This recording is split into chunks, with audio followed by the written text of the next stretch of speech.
You are now watching the Amazing Mets pregame show with your hosts, Rob and CP.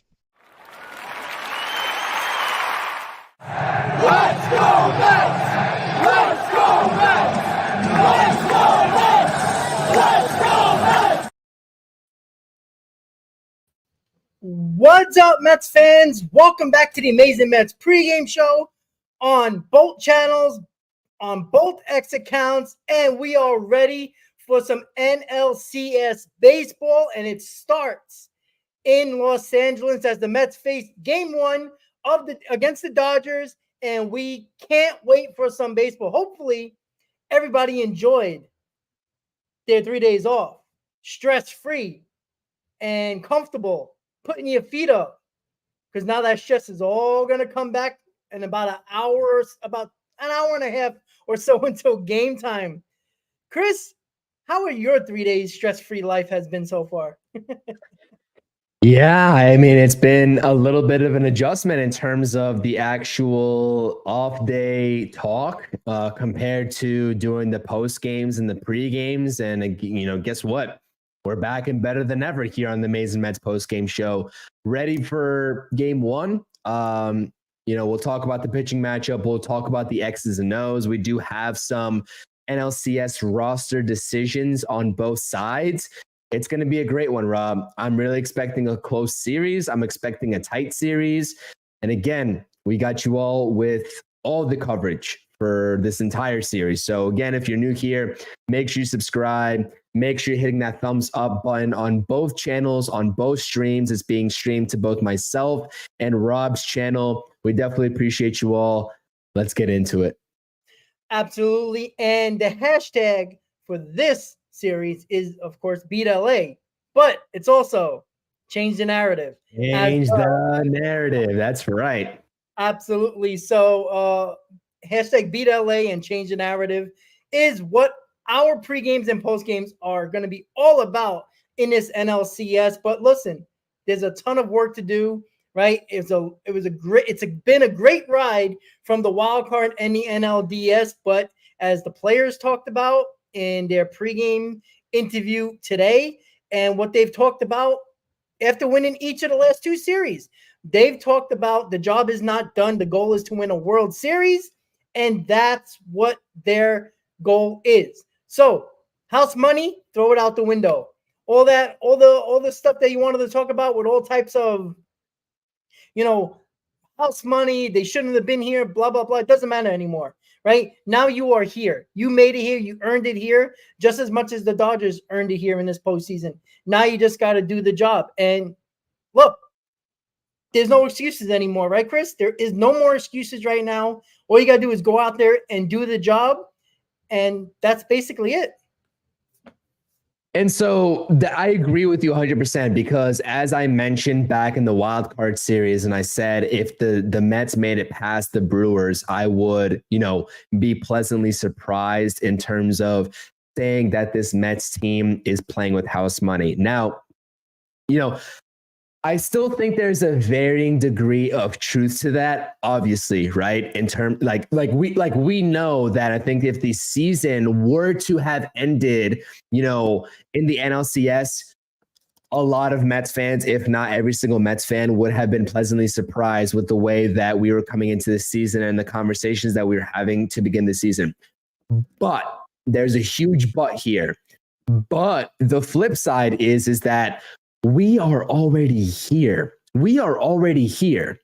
So why the hell would we continue to talk about house money, right? Mm-hmm. These opportunities happen a few times in a lifetime to some fan bases. And I had a very good particular instance of, somebody messaging me or replying to me on X talking about the Diamondbacks of last year and about how it was house money for them last year. And to my response was just like, look where they were at this year. They didn't even make the playoffs this year. Nothing is guaranteed, right? You talk about sustainable winning. Yes, the Mets are certainly set up for sustainable winning, but if you're already here, right? If you're already in this position, just do the damn thing. Just do the damn thing. And that's my mentality in this series. Just do the damn thing. We can talk about potential house money, quote unquote, at the end of the series, depending on if we win or lose. Again, we'll talk about it. But if you're here, you got to take advantage. These opportunities come once, twice, 3 times in a lifetime. Certainly few and far between for us Mets fans. Let's go ahead and do the damn thing, right, Rob? That's my outlook on it. Yeah, I 100% agree with you, man. Like, house money is always fun. You know, I think after you get past that wild card series, the house money's out the window, to be quite honest with you. I don't see it as that. This team has been one of the best teams in baseball since the end of May.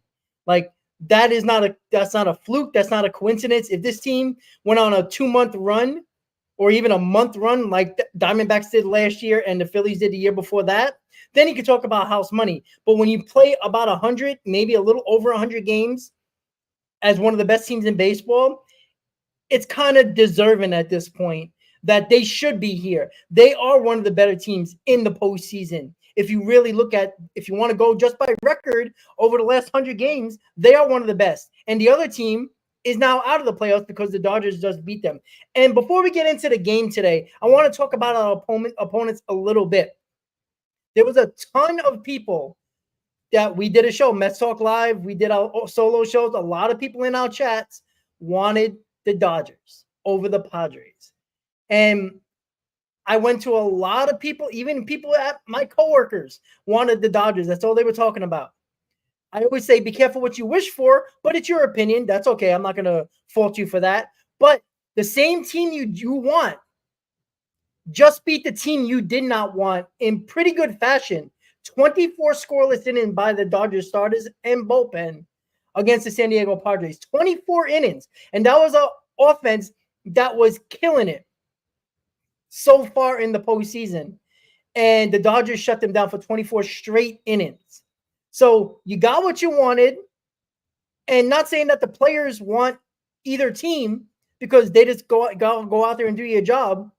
But you got the team you wanted for the most part. Most people wanted the Dodgers. And I know we kind of talked about it a little bit on who we wanted, but I didn't really care, right? Obviously, the matchup kind of favors the Mets with the Dodgers because of the starting pitching issues that the Dodgers do have. But you always worry about the top guys in their lineup and the way the Dodger bullpen has performed in this postseason, which has been spectacular, Chris. So I just wanted to get your thoughts on now that the Dodgers are the team and a lot of people wanted them. What is your take on what this team brings to the table against the New York Mets?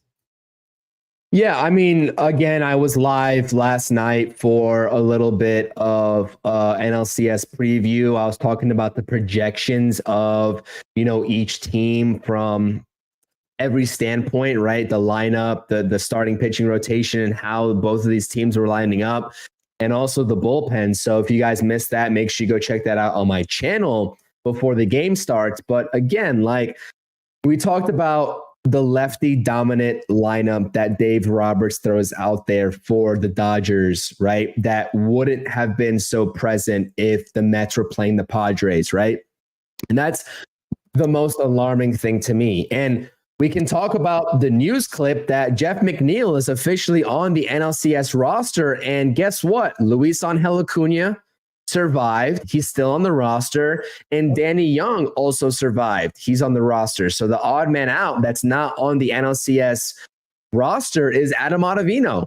Yeah. So if you guys missed that news article, I posted it on my community tab on my channel. Adam Ottavino is not a part of this bullpen at this very given moment. So, there's a plethora of ways that this Dodgers lineup can give you fits. And it's that, Dave Roberts, with the plethora of lefties that they have, he loves to go left, right, left, left, right, left, right? You talk about Shohei, Freddie Freeman, Gavin Lux, Max Muncy, Tommy Edman, who's a switch hitter. That's already 5 capable lefties right there. And I know they have a 6th. I'm just forgetting who his name is. And I apologize about that. But again, they go left, right, left, right, left. So if you're the Mets, you have to play your cards right. And it seems like Mendoza loves the matchups, but even still, with the MLB minimum rule, you're going to have, even if you bring in a lefty to face a lefty, there's probably going to be a righty mixed in between there that lefty has to face the minimum before they get back to an inevitable lefty. So that's one problem that the Dodgers pose for the Mets. We could take a look at their starting pitching. Yamamoto, I think the only 3 starters that are on their NLCS roster are Yamamoto, Flaherty, and Buehler.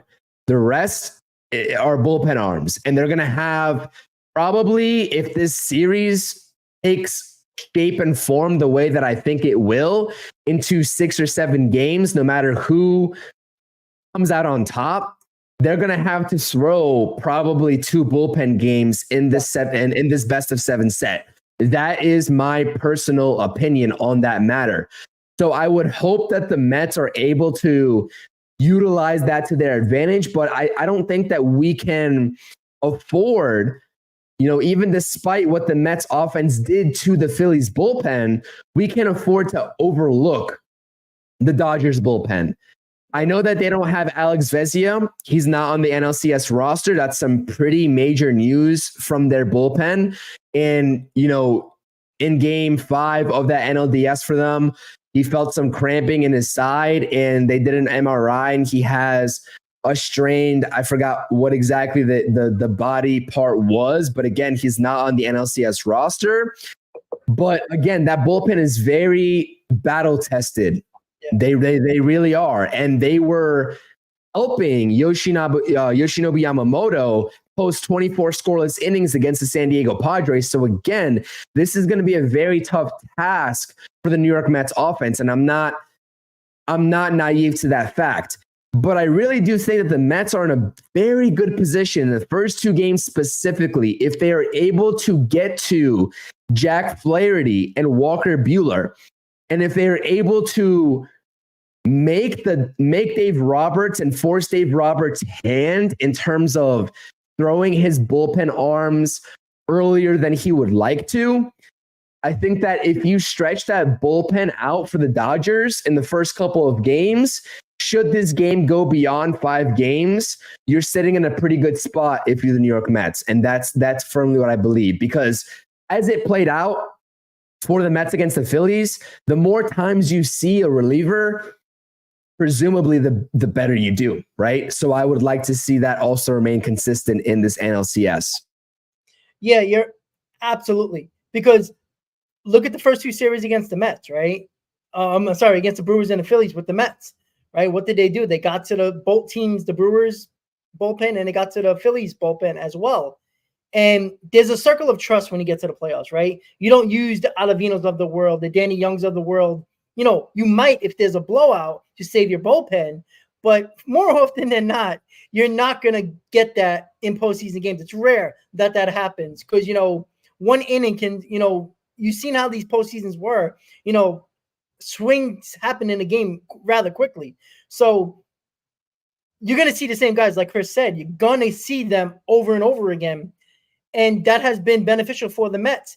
And because the Dodgers basically have 3 starters that are officially going in this series, they're going to have two of these games, if it actually goes that far, in a bullpen game twice. So what is the goal for the New York Mets? Even if you don't hit the starters, work the pitch count, work the at-bats, foul off a couple of pitches, have long at-bats if you're not hitting them.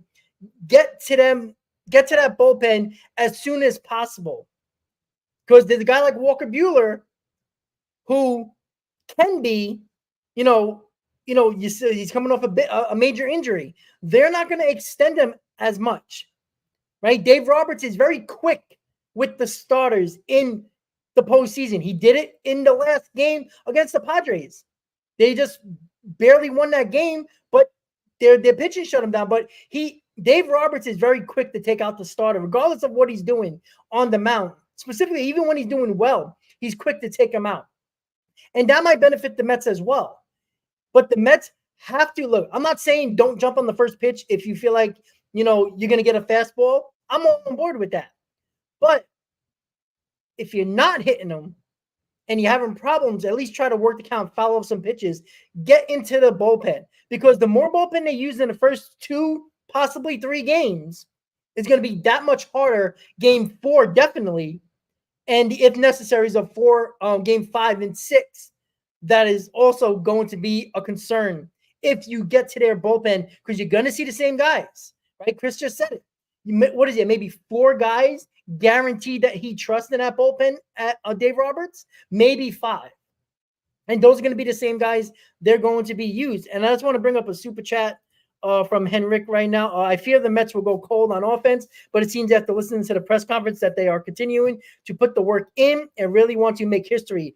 I love the no cockiness. Yeah, I don't think they've ever been cocky at all. I think they believed in themselves and they know they're good. And that's something that I don't think, and thank you for the super chat, by the way, I don't think this was ever cockiness. I think this is a confidence that they are good, that they are going to play well. Doesn't mean you're going to win. You can have 2 teams play well and somebody is going to lose, obviously. But there's no reason why the Phillies were cocky. Even the Brewers were cocky. The Mets were never cocky. I think it's that quiet confidence that you've seen that starts with Lindor and it trickles down with the rest of the team, Chris.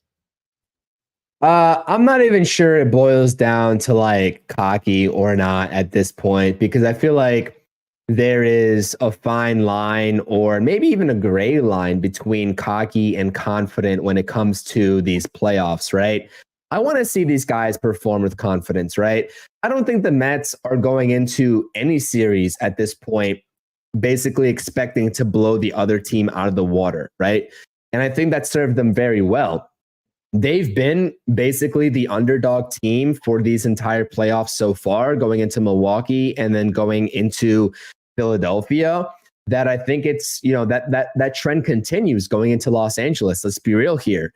So again, these teams know at this point that anybody can beat any given buddy at the end of the day. They really can. It's that this is professional sports. This is the highest competition you're going to face in baseball, presumably in the entire world. So I don't believe that anybody's taking anybody for granted. Yeah. But, again, this Mets team has shown you 100% in terms of being that quote unquote underdog team.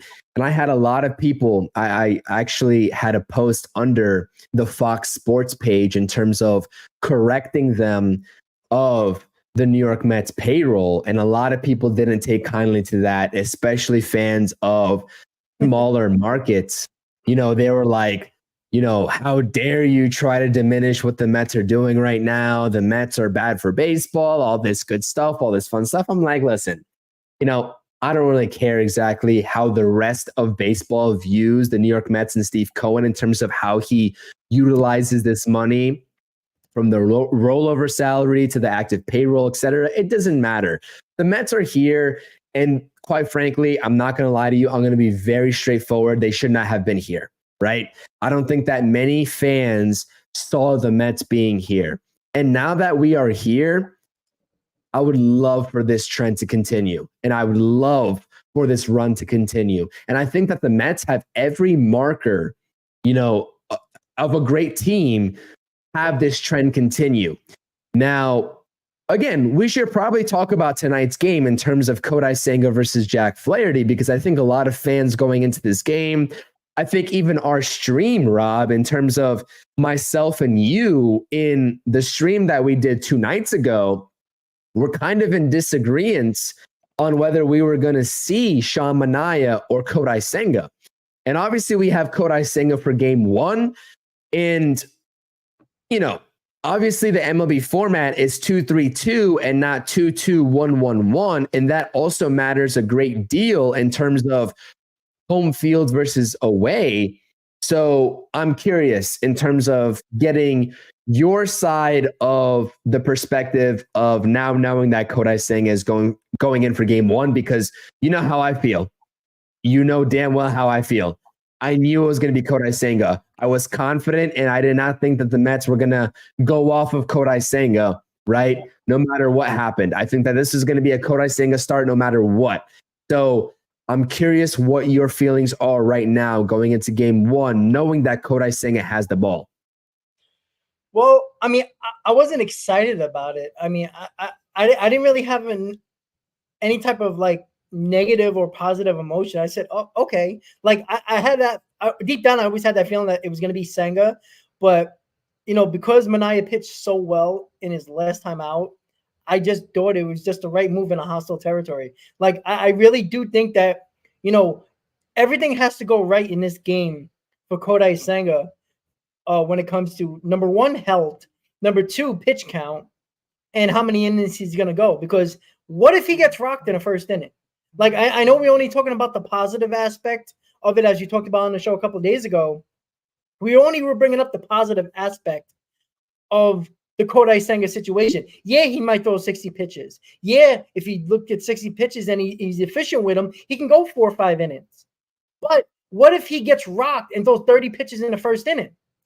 Now you can say the same thing for Sean Manaea. You can say the same thing for Jose Quintana. You can say for the same thing for every other starter of both sides of the coin. You can say that. Very true. But right? No, you're right about that, because they have a plan, regardless of if Senga pitch is good or bad, for probably a long man. That's probably going to be, I don't know, Peterson or McGill. I mean, give or take. I'm assuming it might be Peterson because of the ton of lefties that you just talked about earlier in the stream with the Dodgers. So that's a possibility as well. But I just worry about the fact that at least Sean Manaea, I seen him not pitch well in the first inning and then figure it out and still, battle through 5-6 innings if he has to. Senga's not doing that, right? Senga can have a 30 inning pitch count in the first inning and get rocked. He's probably not coming out for the second inning. And I'm pretty sure about that, because it's not just about pitch count. It's also about, high leverage pitches, as they love to talk about with this new analytical stuff that they use when it comes to pitching. At least I know Sean Manaea will probably remain in the game for at least a couple more innings and might give a little bit more length and battle through it. They're not going to let Senga battle through it, Chris. I don't think they will. I don't think if he doesn't pitch well in the first inning and throws about 30 pitches, I don't think they're going to do that. I mean, yeah, you're going to have one of the long men ready, but I don't know, man. I think you really need to have everything go right in our favor in this part, in the first game. Well, if that was the situation that the New York Mets didn't think of already, then that would be crazy, because I feel like they have already thought about that and that they are confident enough to throw Kodai Senga out there. And shout out to Brad. Appreciate the super sticker here. Appreciate you, Brad. Thank you so much. As always, I appreciate the support from everybody, right? I appreciate you, whether it's a super chat, super sticker, everything. I appreciate you all. It means a lot for you all to be here, and it means a lot for you all to come chop it up with us here before NLCS Game 1. Salute to you. But again, like the problem that I have with this Kodai Senga like discourse, right, is that this team has obviously evaluated Kodai Senga enough to the fact that they were confident in terms of starting him as an opener in game 1, and they are now piggybacking off of that, and they are confident in starting him in NLCS Game 1, right? And I think that we all know that he was going to be the starter in NLDS Game 5 should the series have went to the 5th game in Philadelphia. So it's like, I hear the concerns in terms of if the start goes bad for Kodai Senga, which is a big if at this point, right? But what if it goes well? What if he goes into the 4th inning? What if he sets up the bullpen in a correct manner and you're able to piggyback a good start off of this start and have him ready for game 5 should there be one? Like, there's a lot of flip sides of the coin, and I think there's a lot of like what ifs that we are prioritizing about making excuses for why Kodai Senga should not be starting game 1. I think that we can look at it in a glass half full, glass half empty type of sense. And I'm looking at it in a glass half full type of sense. I would love for Kodai Senga to pitch in this series more often than not. And I understand that he is right now not the ace, and that title belongs to Sean Manaea. I understand that. But for me, in terms of knowing what Kodai Senga brings to the table, what he has in terms of the stuff, I'm going to want him in this series no matter what. No matter what. At least twice. And by starting a variation of him and Sean Manaea in the first 2 games, you absolutely get that. And I will die on that hill. I'm not gonna lie to you. I'd like to see Kodai Senga, and I'd like to see him more often than not in this series. Yeah, I mean, I don't think Senga's going to be flustered at all. I mean, it was kind of bad in Philly. As crazy as it was after the Schwarber home run, he could have easily folded, and he didn't. I think his demeanor is fine, and that's probably the reason why Mendoza did it as well, because he don't think he's going to get flustered at all, or get a little bit of like that. Here comes bad news. Here comes the fans. Getting on me and going crazy. I think Senga's just an even keel type of guy. And that's probably the route they're going as well. And I think they really do want to get Senga pitch count up and really have him ready to go. If this goes further, then we all hope it will. Possibly game 6 and 7, where Senga will probably pitch one of those games. And then, if the World Series, you would have Senga full strength basically. So I understand why they're doing it, right? I do know that, like, I the only reason why I want to show him an eye is because how well he pitched against the Phillies, and I don't think you can mess around so much in game 1. I think that's it. It kind of like sets the tone of the series. I think game 1 winning with the Mets in Philly was a momentum shifter. I think you set the tone there, and I'm not saying the Mets can't win game 2 and go back 1-1 anyway. But because it's a 2-3-2 setup, I just want to take that game 1 in there so you can really put the pressure on the Dodgers in game 2.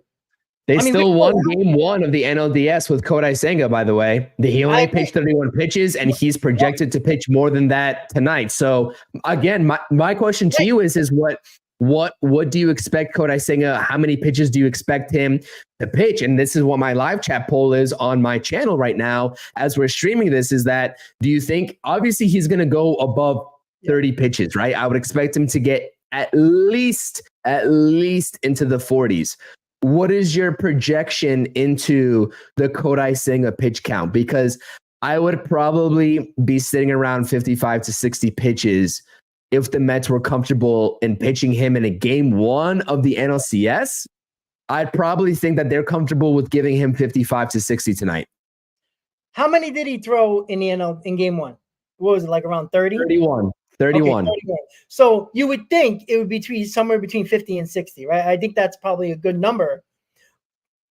I would think. You got the pitch count in your poll. I have the innings in my poll. So, obviously I had to go past 5 innings because, it would have to be very efficient to get past the 5th inning.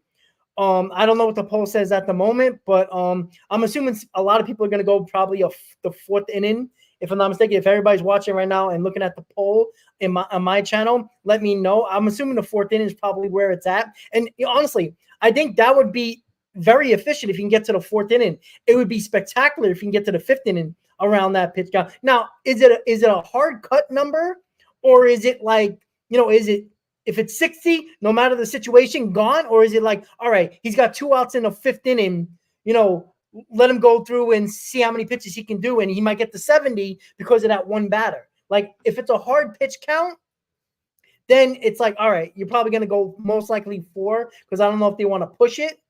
But look, do I think Senga's going to pitch well? I think he will. Like, regardless if it's 2 innings, 3 innings, 4 innings, 5 innings, I think he's going to pitch well, because I think that goes fork. A lot of teams, if anybody, can't figure it out. And nobody's seen him in a year, basically. So, I think that's good on our part. And I think they're trying to, like, mess up the Dodger hitting a little bit.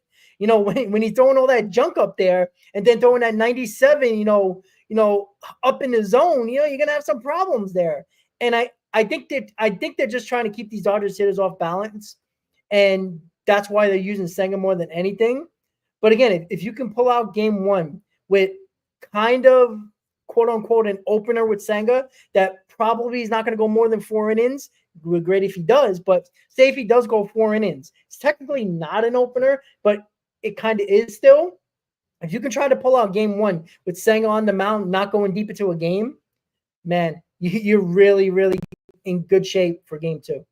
For me, just strictly looking at Senga, I'm more so watching pitch count rather than the innings. Yeah. In assessing the Mets bullpen, especially in terms of not taxing them for the rest of the series, definitely then you have to look at innings in terms of what Kodai Senga provides you. Again, I think the Mets are going to keep the same strategy of Kodai Senga and then David Peterson, but we'll see how many bullpen innings, quote unquote, the Mets are going to have to utilize. That's going to be directly based off of the Kodai Senga pitch count in this game. That's going to be very interesting, and that's why I have my live chat poll at the pitches instead of the innings for Kodai Senga, because whether you like it or not, it has a direct correlation. But it's going to be very interesting. It really is, and I really do think that if the Mets, again, I will say this until I'm blue in the face, if the Mets did not feel comfortable aligning Kodai Senga being the first pitcher and knowing that you're going to have him for a potential game 5 in this series, they wouldn't have done it.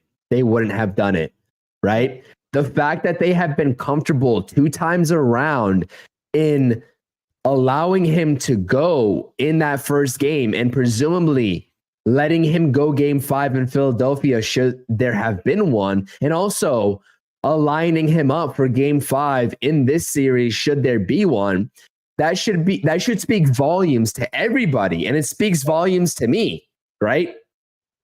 That this team is probably confident in terms of what Kodai Senga can go out there and do, even given the fact that we have not seen him that much.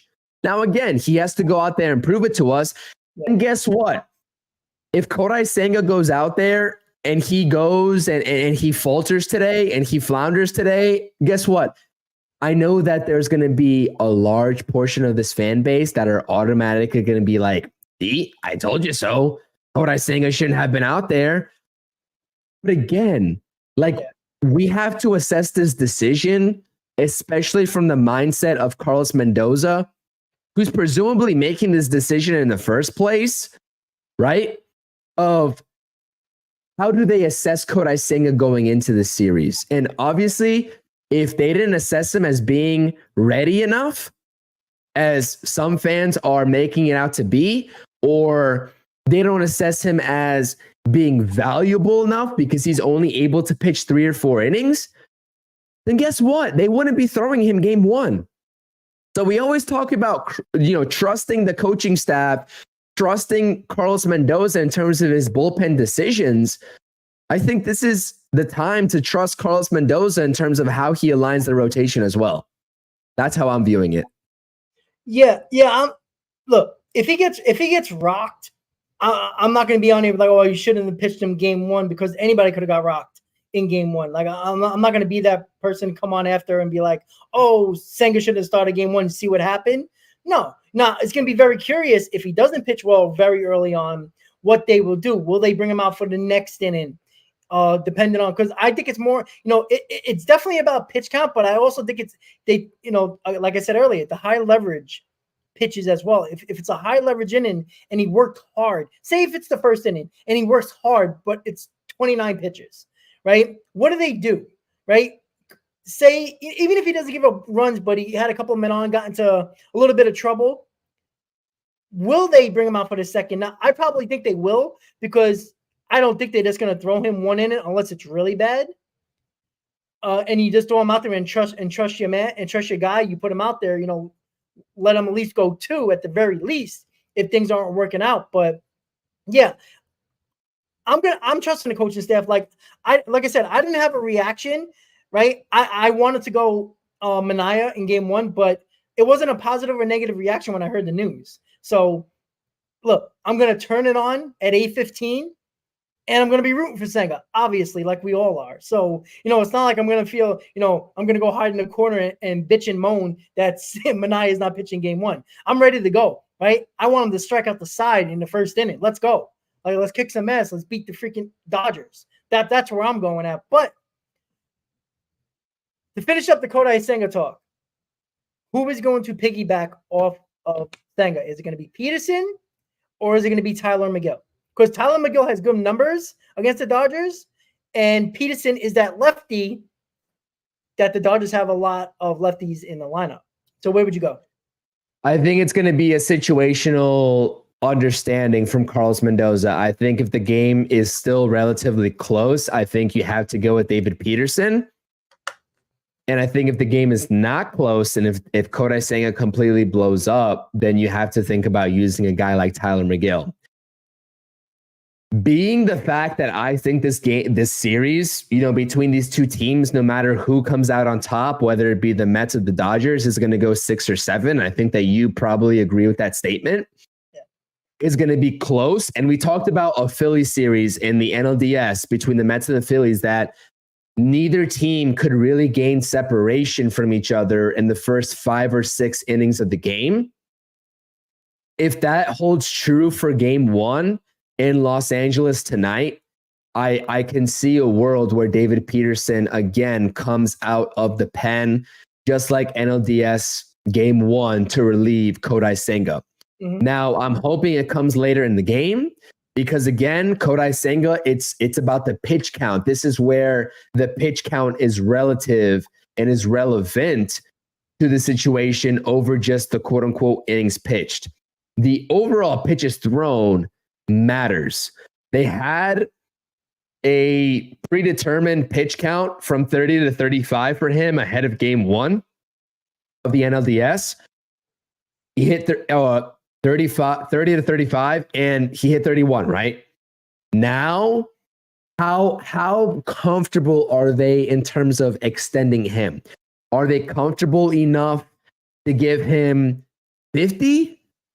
Are they comfortable enough to give him 55, 60? We don't know. We don't know that answer. We'll find it out tonight, right? We'll find it out tonight, Rob. And that's why I want to get the live chat poll in my channel right now a chance to answer that. Because again, when you have a pitch limit max of 35 for Kodai Senga, the last start out, how far are you willing to go out from 35 and only his second start out in the NLCS? That's the main question for me. That's the biggest question for me. But in terms of your question, I think if the game is close, you have to look at NLDS game 1 type 2 scenario here for NLCS game 1 in David Peterson being that long man out. Yeah, it's going to be very interesting. Hey, listen, as much as we don't know the pitch count for Senga, the Dodgers don't either, and Dave Roberts. So, that's a situation where, if Mendoza does bring in David Peterson, if the game's close or 0-0, whatever it might be, will he start changing his lineup? I mean, not the big guys at the top, but the bottom of the order. Will he go more right-handed, in the 4th inning if Senga's out of the game in the 4th inning? It's going to be very interesting. It's kind of a chess game today, to be quite honest with you. And look, the Mets are going to have to deal with that, a couple of games in this series when the Dodgers go opener. You see how the Padres couldn't touch the 8 pitches that they threw in game 4 in San Diego, and they couldn't touch them. So, the Mets are going to have to deal with that at some point too. But right now, the Dodgers are going to have to think about that because Mendoza can go to either person, go to McGill or Peterson, right? I think we would try to use the philosophy or the plan that they used in the wild card game 1. That seems like the better way to go. But we'll see. Again, that's why Mendoza's getting paid the manager bucks to get this done. And listen, how can you not trust our manager, right? He's been money. And, Stern's the same thing. But his opponent tonight, Jack Flaherty, the guy that they got from the Detroit Tigers at the deadline, I think he's probably better at this point than Yamamoto and Buehler at this point. I know Yamamoto looked good the other night. I think Jack Flaherty can shut down a lineup. He has that type of stuff, but he also has the blow up type of stuff as well. So I just want to get your thoughts, Chris, because again, it could be a hit or miss with Flaherty. So what are your thoughts on Flaherty with the Mets lineup tonight?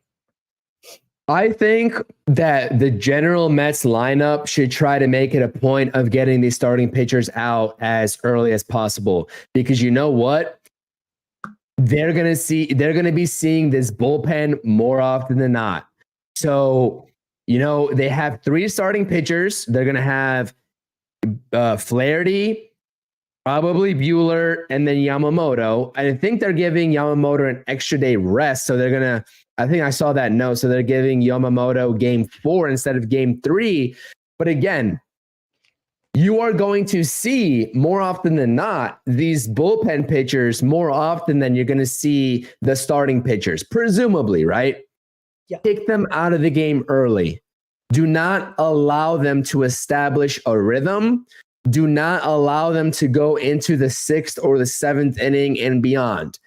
You want to see as much of this bullpen as possible and make Dave Roberts throw as much of this bullpen as possible, knowing that they have a shortage of starting pitchers. That should be the game plan from the very first batter in Francisco Lindor of game 1 of this series tonight onward. This is one of the, and I'm sure the Mets have talked about this. I'm very positive that the Mets have talked about this weakness of the Dodgers.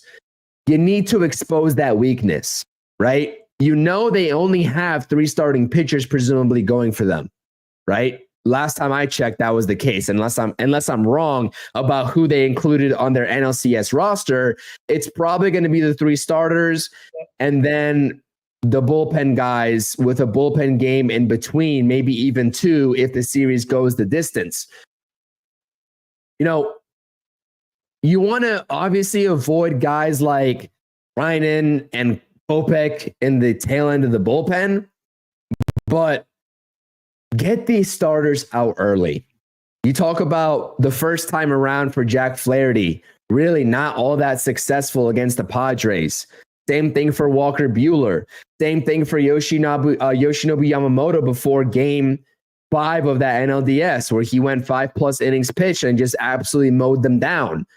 Get to the starting pitching staff. And I know that really hasn't been the MO of the Mets in the first, 7 games of these playoffs, but I would really like for them to establish that identity of early offense, because, I know the Phillies bullpen was good going into the series before the Mets made them look like absolute clowns out there. I understand that.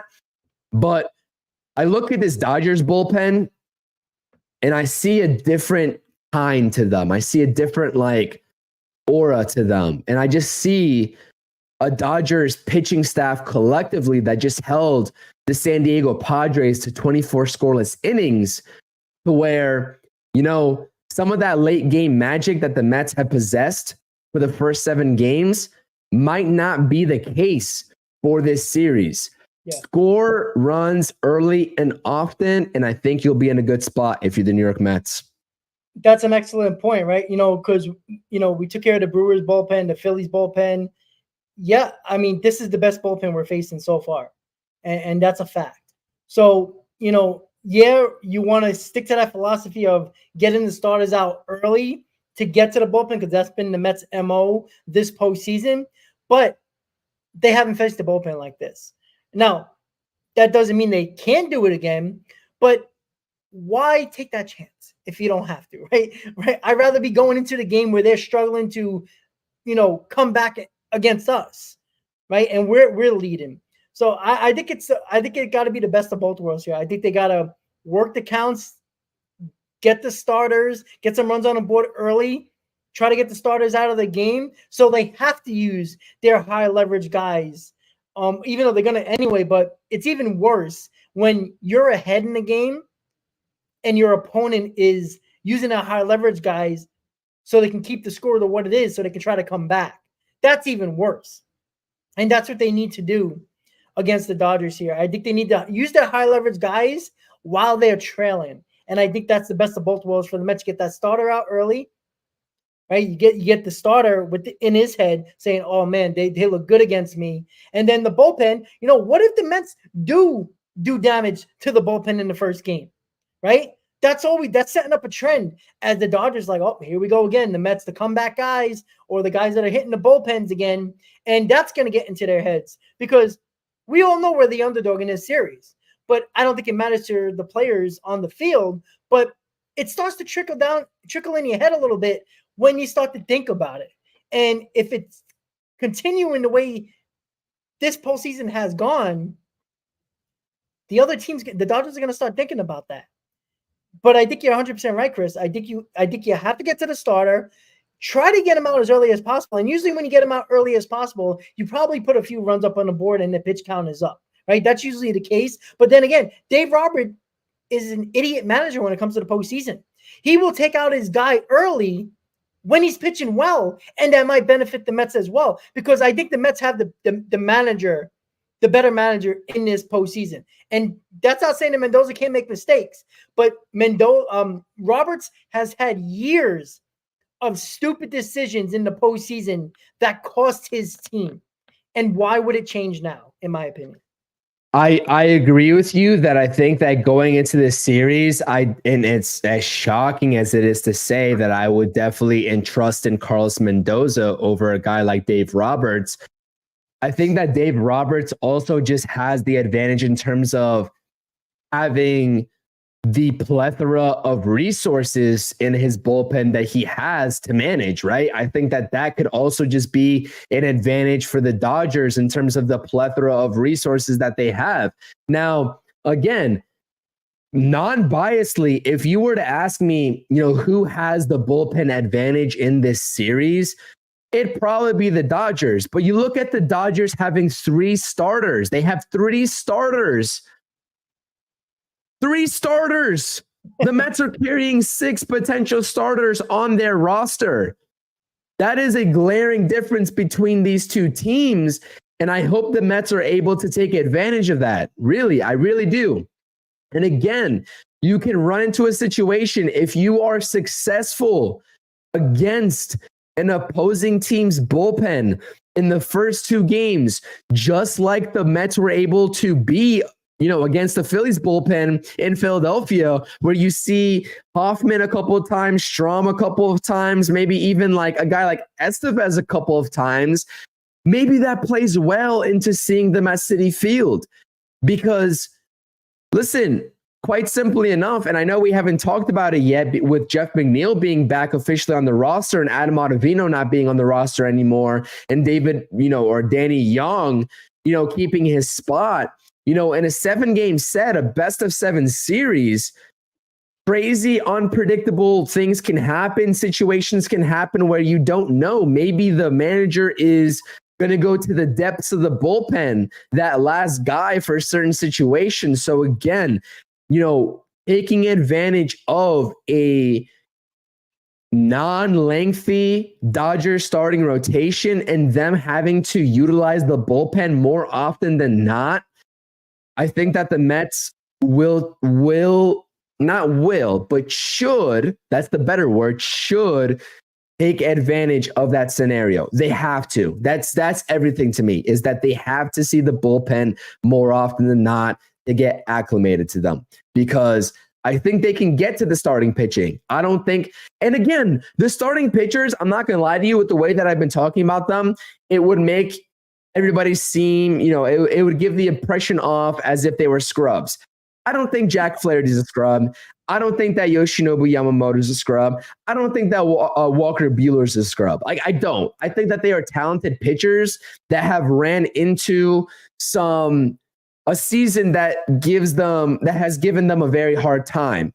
But again, it's hard for me not to look at their outings against the San Diego Padres lineup and give them the benefit of the doubt. So I hope that the Mets have been doing their due diligence in terms of that starting rotation, the 3 names I just listed, and hopefully you're able to just bypass them in the most efficient manner possible and just get into that bullpen and just try to produce off that bullpen. Yeah, I agree with that. And look, there's a lot that can be said about that. What the Mets have to do, and yeah, these starters are not scrubs, but there is only 3 starters, right? It would be an extremely disappointed series if the Mets happen to lose this series and the Dodgers have 3 goddamn starters and they basically lose 2 bullpen games. It would be very disappointing. But again, that doesn't mean the offense couldn't carry them either. So, and to lean towards the offense now and about the Mets lineup, but quickly about the Dodgers and their roster and their lineup. We know about Freddie Freeman. You saw him in the Padres series. He basically is on one foot right now with that bad ankle. He's been a Mets killer, and he can still hit. We saw that against the Padres as well. But he does have a bum ankle, right? Ohtani didn't have a good series except for game 1. We'll see how that goes. We all know about, Mookie Betts, how dangerous he can be. He hasn't really been that great either. But the guys I worry about, and you've seen it in game 5 of the Padres against the Padres, Kiki Hernandez and Teoscar Hernandez. Those guys, especially Kiki Hernandez, has been damn clutch in the postseason. That's a guy a lot of people probably not talking about, but that is a guy that got everything started for the Dodgers in game 5 with that home run to left field. He's dangerous. He is a postseason guy who is damn clutch. Teoscar Hernandez is getting a big payday from this postseason so far. He's been their best. The Dodgers, that's been their best player, is Teoscar Hernandez in the playoffs, right? Mookie Betts and Ohtani has been somewhat okay, but not that good. And Freddie Freeman's on a bum ankle. So, a lot of things can be in our favor, but you have to do the job as well. You got to play the fundamentals, do the right thing. Don't let mistakes cost you. Because I think the only time the Mets lost games was bad mistakes that cost you a couple of runs or in the inning. But before we get to the Mets lineup, Chris, with the Dodgers lineup and their roster, right? Who are you concerned about the most if you had to pick 1 or 2? And what do you think the Mets have to do to be successful in this series against the Dodgers lineup? First of all, before we even get into the Dodgers lineup, I just want to sort of just give us give us the marketing kind of vibes, right? Just hit the thumbs up on the stream, subscribe to the channel as always. Whether you're a part of Rob's live stream or myself, make sure you subscribe to either of our channels. This is being streamed to either channel, and just hit those thumbs up. It means the world to us. So I appreciate that. The guy that I'm most concerned about in this lineup is definitely Freddie Freeman. I would say that, but I think that's really a given in terms of how successful he's been against the Mets in his career. If I had to give you a secondary guy that I was most concerned about in terms of the Mets facing, I know that we have a lefty going tomorrow instead of tonight with Sean Manaea. I would say probably Max Muncy. I would say Max Muncy is probably the secondary guy that I'm worried about. Listen, everybody knows Mookie Betts. Everybody knows Shohei Ohtani and what they're able to provide. And everybody, right? I think it's been said multiple times on this podcast about, the top heavy lineup that the Dodgers possess. But with those names that are given in that Dodgers lineup, it's kind of hard not to call them top heavy, right? Doesn't really matter who you throw 5 through 9. They're probably still going to be considered top heavy, but you can't forget about your Muncies, your Chris Taylors, your Kike Hernandezes, right? Your Gavin Luxes. Like, you can't forget about those guys. So I think that a sneaky candidate that I would not forget about is definitely, Max Muncy, probably, if I had to give you that sort of answer. But In terms of this actual Mets lineup, if we're transitioning towards that as we're almost an hour on this podcast, like, I like what we see. Again, as I said on my podcast yesterday and probably the Mets off day podcast that we did 2 nights ago, a name that you don't see on here that's part of the roster is Jeff McNeil. He's not going to be starting for the New York Mets. And I feel like a lot of people who are attached to Jeff McNeil just have this preconceived notion that because he's been on this team for quite a long time, he's just going to automatically insert himself into the starting lineup. And that's just not a fact. And you see that tonight. You got to start, you got to trust in Tyrone Taylor, who's been efficient for you on both sides of the ball. Jose Iglesias is dropped down in the lineup. We've seen him consistently at the 5 spot. Now he drops to the 7 spot. Vientos is still there at your 2 spot, where he just went 9 of 16 against the Phillies in that 4-game set. And you have Jesse Winker. The 3 starting pitchers that are a part of that Dodgers organization and on the roster for the NLCS are right-handers. So please expect Jesse Winker more often than not. And I've been liking the at-bats that Jesse Winker has been providing for the New York Mets, and I would expect for that to continue. But that's where I think that the Jeff McNeil addition is so crucial, is that if you get to a point where if Carlos Mendoza particularly gets to a point where he feels like he can't entrust in, a Jesse Winker anymore, you have another lefty bat right there off the bench that's been doing this thing for the Mets for a long time in Jeff McNeil.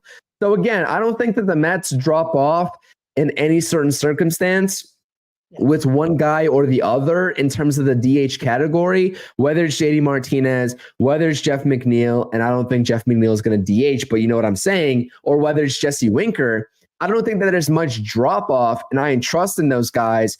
It's just really about who Carlos Mendoza entrusts in and whether he's going to be playing the matchups and prioritizing those matchups more often than not. Yeah, I mean, the people who wanted Jeff McNeil to start today, could that happen? Sure. But it's like, how many people really thought? I know on X, it was like a big conversation going back and forth today. And I'm like, what were you expecting here, right? Jeff McNeil replaced Ottavino on the roster, right? Somebody who wasn't used at all, basically. And Jeff McNeil is going to be utilized in spots for sure, right? When I first looked at the lineup, I go, okay. And I'm thinking, all right, late in the ball game, if it's a tie game or the Mets are up by a run or down by a run, where do you see Jeff McNeil pinch hitting, right? Where do you see that, right? Nobody really in the top 5. Could it be 6? No, because you're not going to pinch it a lefty for a lefty, right? Would it be Iglesias if he's looking bad? Probably not, because you want him in there for defense. Taylor is probably the only spot. Or maybe even Alvarez if you wanted the defense at catcher late in the ball game. So it's only the 8 and 9 spot if that's really the case. And then you can mess around with the defensive alignment. Marte to you can put take him out, put Bader in center, and whatever you want to do. But it's going to be very interesting because I think utilizing McNeil is going to be important in this series. Right, even if it's not starting in line, but they get the pitching situations. He can be utilized anywhere, right, left, second, right, third. If something happens, you need him at third base. He can actually play there too. So he's versatile as well. So you got a versatile guy who can be sneaky with the power, but he's also the guy can crack the base hit as well. So it's going to be interesting. Like if if Taylor is going to be looking good tonight and he got a couple of hits, you're probably not going to pinch hit for him. But having McNeil on this roster is going to be utilized very well for Mendoza. It's just an extra, part of this team that the Dodgers have to think about now, right? You didn't have much of that. You had JD Martinez basically and Luis Acuna, right? Now you got that extra lefty that is also, I think, is key. Like the Ottavino thing is pointless, right, to talk about because it's like he was useless anyway. But having 2 lefties and 2 righties on the bench makes that decision for Dave Roberts going to the bullpen much, much harder. And I love that. That's why Jeff McNeil's on this roster. To cause a little bit of confusion with the guys wearing Dodger blue, in my opinion. So Jeff McNeil is going to be utilized well. When that's going to happen, we'll see. But to take somebody out of the lineup because Jeff McNeil was, quote unquote, the starter on this team, just think, who are you taking out? You can't take out anybody. This has been basically the lineup that has gotten you here. McNeil shouldn't be messing that up. Not saying that McNeil will, but keep that lineup. You want to switch it around a little bit. I love Marte in the 5th spot, though. I love that. Love that Marte's in the 5 hole. He's just a hitter, man. And, him batting 6th or 7th wasn't really fun to me. I mean, you got a lot of big hits in those spots, but I love him behind Pete Alonso. And 1 through 5, 1 through 6, shoot, the whole lineup is just – I like this lineup a lot. And I think it's one of the deepest lineups left in the postseason, Chris. I like this entire lineup. Quite simple. I like this entire lineup. That's all there needs to be said is that I like this entire lineup. That's it. That's all I have to say. Yeah. All right. So we're past an hour here. Obviously, it's going to be a long pregame because it's game 1. We're previewing the series, pitch and matchup, Mets lineup, giving our opinions based on innings, pitch count for Kodai Senga. And there's one thing left to do. Win today. That's what we got to do. Hashtag beat LA. Hashtag change the narrative. We got Kodai Senga versus Jack Flaherty for game 1 in LA. Game starts in about 45 minutes or so. Make sure you hit that like button, guys. Hit on that subscribe button. Let's hope we're talking about a Mets win in the post game. Whenever the game's over, we'll have you covered on the post game. Chris, any final thoughts before we call this pregame show a wrap? Yeah, just again, like you said, just hit the thumbs up. And again, if you're a part of either stream, this is being streamed to both YouTube channels. So make sure you go ahead and subscribe to both YouTube channels if you are not already.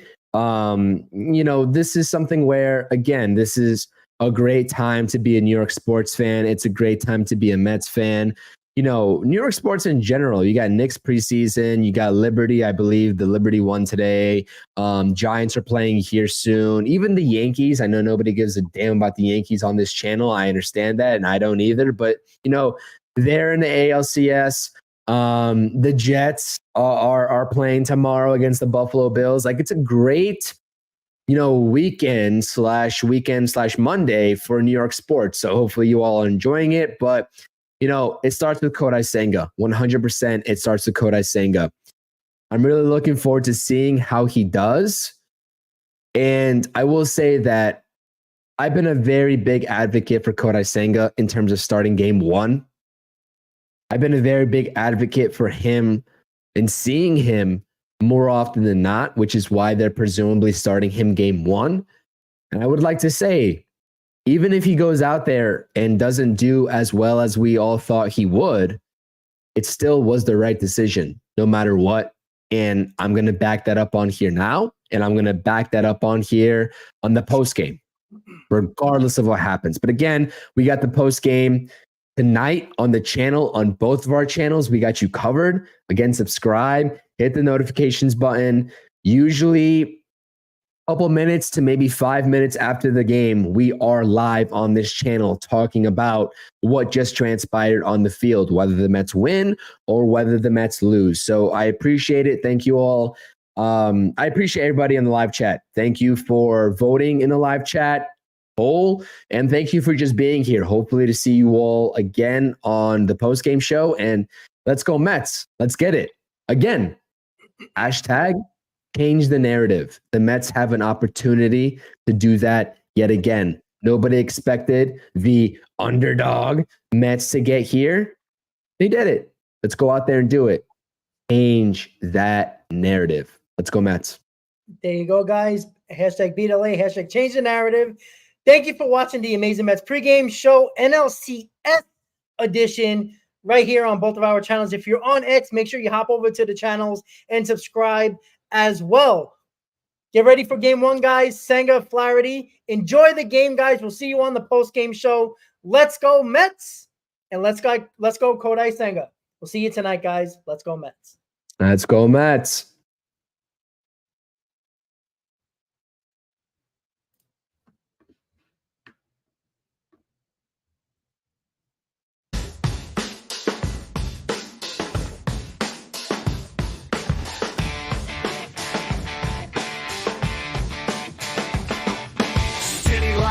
dead at night, full of echo. Concrete jungle, dreams bust to grow. Mets in the air, chase glory, no fear. Broken backs, but hearts steer clear. OMG, the chaos, what a scene. Streets buzzing like a machine. Grimace from the shadows, chills on my spine. Past haunts, the future shine. Comebacks in the night, keep dreams alive. Fighting tooth and nail just to survive. City's heartbeat echoes in our chant. Grit and glory is all we want.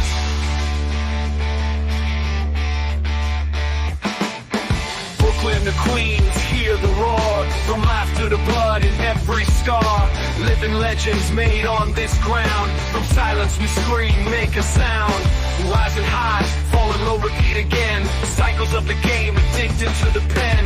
Graffiti tales spray on the wall. Met saga, forever stand tall.